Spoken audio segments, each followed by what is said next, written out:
Puji Tuhan, Shalom Bapak Ibu Saudara. Di dalam Roma pasal 1 ayat 1 sampai dengan 4, Saudara, Rasul Paulus membuka suratnya dengan sebuah pengakuan yang sangat padat, namun penuh kuasa. Ia menulis begini: dari Paulus, hamba Kristus Yesus, yang dipanggil menjadi rasul dan dikuduskan untuk memberitakan Injil Allah.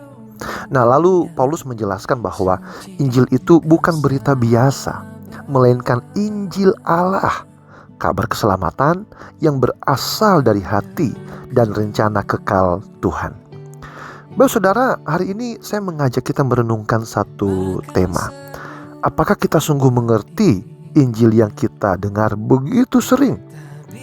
Injil dapat menjadi kata yang akrab di telinga.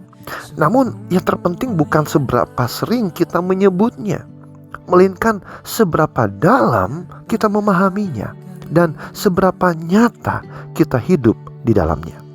Nah, Saudara, dari 4 ayat ini setidaknya ada 3 kebenaran tentang Injil menurut Paulus.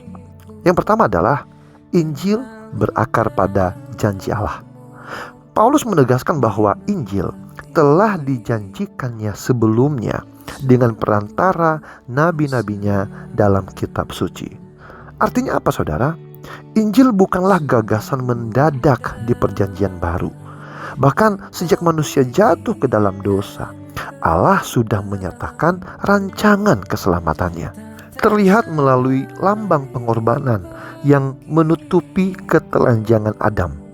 Ada harga, ada darah, ada pengganti. Dan yang kedua adalah Injil berpusat pada pribadi Kristus.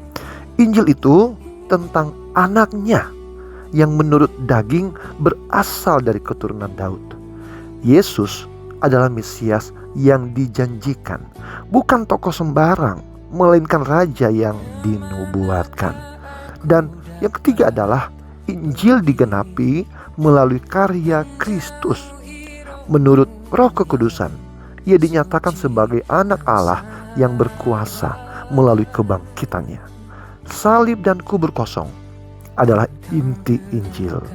Kristus mati menanggung dosa dan bangkit untuk memberikan hidup. Saudara, kiranya hari ini iman kita diteguhkan.